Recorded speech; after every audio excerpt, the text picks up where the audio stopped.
عبده ورسوله اللهم صل وسلم وبارك على سيدنا محمد وعلى آله وأصحابه ومن اهتدى بهديه واستنى بسنته إلى يوم الدين أما بعد. Alhamdulillah, jamaah salat zuhur yang dirahmati oleh Allah Subhanahu wa taala, alhamdulillah, satu nikmat yang wajib kita syukuri, di mana Allah Subhanahu wa taala masih memberikan taufik kepada kita hingga pada detik ini. Allah Subhanahu wa taala masih memudahkan dan meringankan langkah kaki kita untuk menghadiri salat fardu zuhur berjamaah. Tentunya amal soleh yang Allah mudahkan bagi kita untuk kita lakukan ini sejatinya adalah anugerah yang terbesar yang diberikan oleh Allah Subhanahu wa taala kepada hambanya. Jemaah yang dirahmati oleh Allah, ketika mungkin sebagian manusia menyangka bahwasanya anugerah atau pemberian itu selalu dalam bentuk materi, orang mungkin mengira kalau bisa beli rumah baru itu adalah anugerah.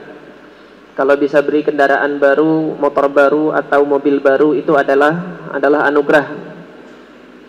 Tapi sejatinya bagi seorang mukmin, anugerah yang paling besar, anugerah yang paling utama itu manakala mukmin tersebut Allah anugerahkan, Allah mudahkan bagi dia untuk melakukan amal soleh, dan Allah persulit mukmin tersebut untuk melakukan kemaksiatan. Ini adalah anugerah terbesar, yang mana anugerah itu bukan hanya dalam bentuk materi. Yang demikian ini disabdakan oleh Nabi Shallallahu Alaihi Wasallam dalam hadis yang sahih yang disahihkan oleh Al-Imam At-Tirmidzi rahimahullah di dalam sunannya. Beliau meriwayatkan dari sahabat yang mulia Anas ibn Malik radhiyallahu taala anhu, bahwasanya Nabi Shallallahu Alaihi Wasallam bersabda, "Idza aradallahu bi'abdin khaira ista'malahu." Apabila Allah Subhanahu wa taala menghendaki kebaikan pada diri seorang hamba, maka Allah Subhanahu wa taala akan mempekerjakan hamba tersebut. Ista'malahu. Jadi ista'malahu itu mempekerjakan. Maknanya itu secara apa? Secara bahasa. Nah, ketika Nabi Shallallahu Alaihi Wasallam bersabda demikian, para sahabat bertanya kepada Nabi, bagaimana Allah Subhanahu Wa Taala mempekerjakan seorang hamba? Di mana kita mengetahui bahwasanya yang mempekerjakan itu biasanya itu dalam kehidupan kita sehari-hari, yang mempekerjakan itu adalah bos, atasan, mempekerjakan anak buah. Kalau dipekerjakan, kemudian nanti diberi upah. Nah, ini ketika Nabi mengabarkan Allah mempekerjakan hambanya itu gimana, dan kemudian apakah ada upahnya atau tidak, akhirnya para sahabat bertanya kepada Nabi, kaifa yasta'miluhu ya Rasulullah, bagaimana Allah mempekerjakan hamba tersebut wahai Rasulullah? Maka kemudian dijawab oleh Nabi sallallahu alaihi wasallam, qal yuwaffiquhu li'amalin salihin. Allah Subhanahu wa taala akan memberikan taufik bagi hamba tersebut untuk melakukan amal-amal saleh qabla al-maut, sebelum kematian itu datang menjemputnya. Nah, maka jemaah yang dirahmati oleh Allah, hadis yang mulia ini mengajarkan kepada kita bahwasanya amal soleh itu adalah anugerah dari Allah Subhanahu wa taala. Jadi janganlah kita menyangka bahwasanya anugerah itu selalu dalam bentuk hal-hal yang menyenangkan, membahagiakan. Seorang yang Allah berikan musibah kemudian dia bisa bersabar, maka itu justru adalah anugerah, karena anugerah Allah adalah amal soleh berupa sabarnya orang tersebut ketika dia mendapat musibah. Nah, ini adalah anugerah dari Allah Azza wa Jalla, yaitu sabarnya itu ketika diuji dengan hal-hal yang menyusahkan, ketika dia diuji dengan musibah. Ini pelajaran pertama. yaitu bahwasanya amal soleh ini adalah anugerah dari Allah Subhanahu wa taala. Kemudian yang kedua, pelajaran dari hadis ini, hadis yang mulia ini menunjukkan bahwasanya ketika Allah Subhanahu wa taala mempekerjakan hambanya, tentunya Allah Subhanahu wa taala siapkan ganjaran. Kalau dalam kehidupan dunia kita ini kita bekerja, ada upahnya, maka amal soleh yang Allah Subhanahu wa taala berikan taufik kepada kita untuk melakukannya di dunia ini, Allah Subhanahu wa taala akan sediakan ganjarannya nanti di akhirat. Hal yang senada ini Allah Subhanahu wa taala kalamkan di dalam Al-Qur'an di surah At-Taubah. Innallaha ashtara, Allah Subhanahu wa taala itu ishtara, membeli dari hamba-hambanya yang beriman, alladzina amanu, dari orang-orang yang beriman. Apa yang Allah Subhanahu wa taala beli dari hambanya yang beriman itu? Anfusahum wa amwalahum, jiwanya dan kemudian hartanya itu Allah ingin beli. Ganjarannya apa? Bi anna lahumul jannah, ganjarannya itu adalah surga. Allah Subhanahu wa taala akan memberikan ganjaran surga. Jadi Allah Subhanahu wa taala ungkapkan di dalam Al-Qur'an itu seperti tukar menukar dalam jual beli. Ketika seorang hamba itu bersedia, berkenan untuk melakukan amal soleh, dia memberikan apa yang dimilikinya untuk Allah Subhanahu wa taala, maka Allah Subhanahu wa taala akan ganjar hamba tersebut dengan surga. Nah, ini pelajaran kedua dari hadis yang mulia ini, bahwasanya Allah Subhanahu wa taala menyediakan ganjarannya nanti di akhirat. Kemudian pelajaran yang ketiga dari hadis ini, ketika Nabi sallallahu alaihi wasallam mengatakan qablal maut, sebelum kematiannya. Hal ini menunjukkan satu keutamaan seorang mukmin yang Allah Subhanahu wa taala berikan husnul khitam. Nah, Bapak Ibu sekalian mungkin sering mendengar para guru kita, para imam kita ketika berdoa, Allahumma razuqna husnul khitam. Ya Allah, anugerahkanlah kepada kami husnul khitam. Husnul khitam itu penutup yang baik. Penutup yang baik itu apa? Penutup kehidupan kita dalam keadaan yang baik. Nah, di dalam hadis ini ketika Nabi mengatakan yuwaffiquhu li'amalin sholihin qablal maut, Allah memberikan taufik bagi hamba tersebut sebelum kematian menjemputnya untuk melakukan amal soleh. Artinya hidupnya ini ditutup dengan amal soleh. Ketika dia sholat, ternyata kemudian jantungan, mati dalam keadaan sujud. Allah jadikan serangan jantung pada saat dia sholat misalnya. Nah, ketika dia sujud kemudian meninggal, padahal kita lihat orangnya sehat-sehat saja, tapi kemudian meninggal dalam keadaan sholat. Ini husnul khitam. Ini yang kemudian dikabarkan oleh Nabi dalam hadis ini. Dia mendapatkan taufik di akhir hayatnya, dia wafat dalam keadaan sujud kepada Allah Subhanahu wa taala. Masing-masing dari kita tentunya menginginkan kematian yang demikian. Kematian yang kita menghadap kepada Allah Subhanahu wa taala dalam keadaan taat, dalam keadaan kita beribadah kepada Allah, dalam keadaan kita menyembah kepada Allah Subhanahu wa taala, dalam keadaan beriman kepada Allah Azza wa Jalla. Ini adalah cita-cita dari orang-orang yang beriman. Atau begitu amal soleh itu selesai dilakukan, wafat. Jadi husnul khitamnya di sini ada dua bentuk yang disampaikan oleh para ulama. Entah ketika melakukan amal soleh itu kematian datang, atau ketika selesai melakukan amal soleh itu Allah Subhanahu wa taala menjemputnya. Mungkin dalam pengajian yang sebelumnya pernah saya sampaikan hadis Hanzalah ibn Abi Amir, ghasilul malaikah.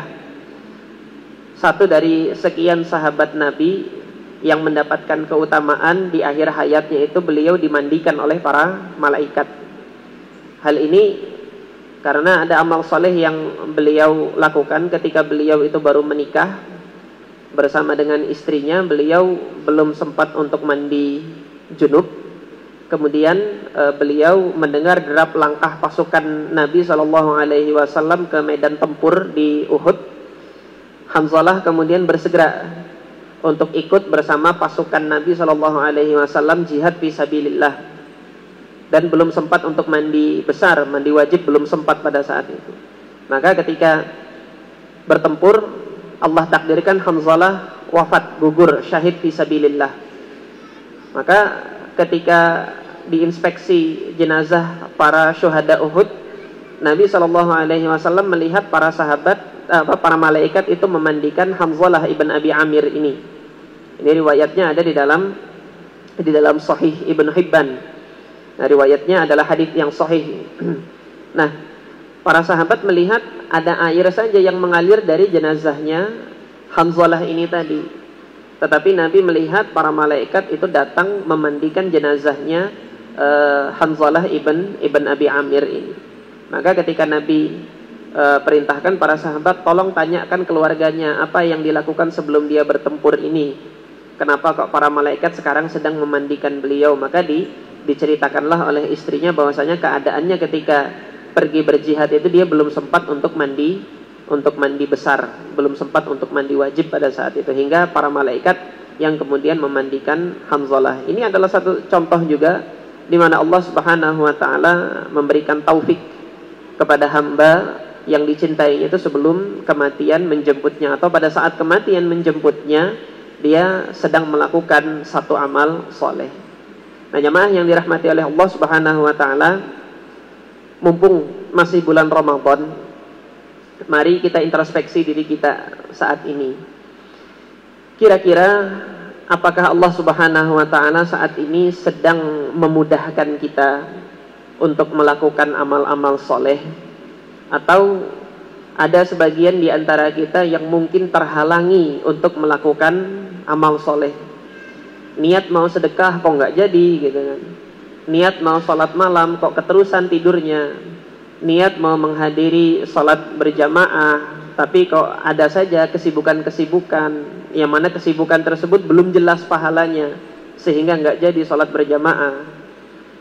Apakah kita mendapati diri kita seperti ini, atau kita mendapati diri kita begitu azan berkumandang segera menuju kepada panggilan tersebut, meninggalkan segala aktivitas yang kita lakukan? Dengan mudahnya kita bisa meninggalkan apapun aktivitas kita menuju kepada panggilan Allah Azza wa Jal. Dengan mudahnya di setiap harinya kita membuka lembaran-lembaran mushaf kita. Atau apakah sangat berat sekali bagi kita untuk membaca Al-Quran, membuka lembaran-lembaran mushaf tersebut?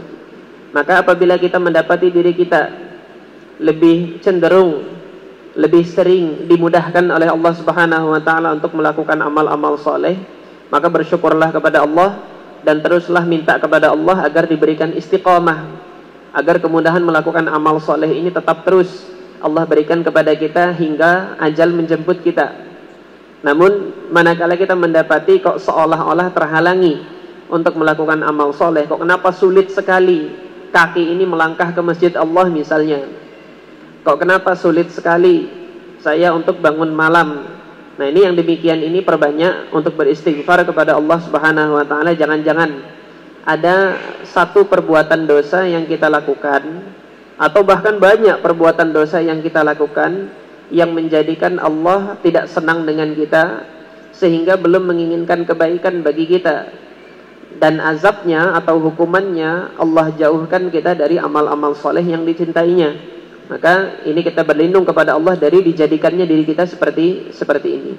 Mudah-mudahan jamaah sekalian yang dirahmati oleh Allah, kita termasuk hamba Allah yang Allah inginkan kebaikan bagi kita, sehingga Allah Subhanahu wa taala mudahkan bagi kita amal-amal soleh yang dicintainya, dan Allah persulit bagi kita untuk melakukan kemaksiatan yang Allah Subhanahu wa taala benci dan Allah Subhanahu wa taala haramkan.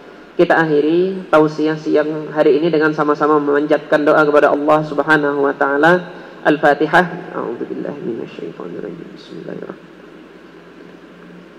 Ar-Rahmanir-Rahim. Maliki yaumiddin. Iyyaka na'budu wa iyyaka nasta'in. Ihdinas siratal mustaqim. Siratal ladzina an'amta 'alaihim ghairil maghdubi 'alaihim waladdallin. Amin. Bismillahirrahmanirrahim. Alhamdulillahi rabbil alamin, wassalatu wassalamu ala asyrafil anbiya'i wal mursalin sayyidina wa maulana Muhammadin wa ala alihi wa ashabihi ajma'in. La ilaha illallahul halimul karim. Subhanallahi rabbil arsyil azim. Subhanallahi rabbis samawati sab'i wa rabbil arsyil karim. Allahumma anta rabbuna la ilaha illa anta khalaqtana wa nahnu ibaduka wa nahnu ala ahdika wa wa'dika mastata'na na'udzu bika min syarri ma sana'na nabu'u laka bi ni'matika 'alaina wa nabu'u bi dhunubina faghfir lana fa innahu la yaghfiru dhunuba illa anta. Allahumma ighfir lana wa liwalidayna warhamhuma kama rabbayana shighara. Allahumma ya hayyu ya qayyum wafiq lana lil amali bima tuhibbuhu wa tardah. Allahumma wafiq lana lil amali bima tuhibbuhu wa tardah. Allahumma wafiq lana lil amali bima tuhibbuhu wa tardah innaka ala kulli syai'in qadir. Allahumma in kunta katabtana fi ahli as-sa'adati fa athbitna fiha wa in kunta katabta alaina dhanba wal ghadaba famhuna wa athbitna fi ahli as-sa'adah. Innaka tamhu ma tasha'u wa tuthbitu wa indaka ummul kitab. Allahumma anfa'na bima 'allamtana wa 'allimna ma yanfa'una warzuqna 'uluman tanfa'una fid dini wad dunya wal akhirah. Rabbana la tuzigh qulubana ba'da idh hadaytana wa hab lana min ladunka rahmatan innaka antal wahhab. Rabbana atina fid dunya hasanah wa fil akhirati hasanah wa qina 'adzaban nar. وصلى الله على سيدنا محمد وعلى آله وأصحابه أجمعين والحمد لله رب العالمين.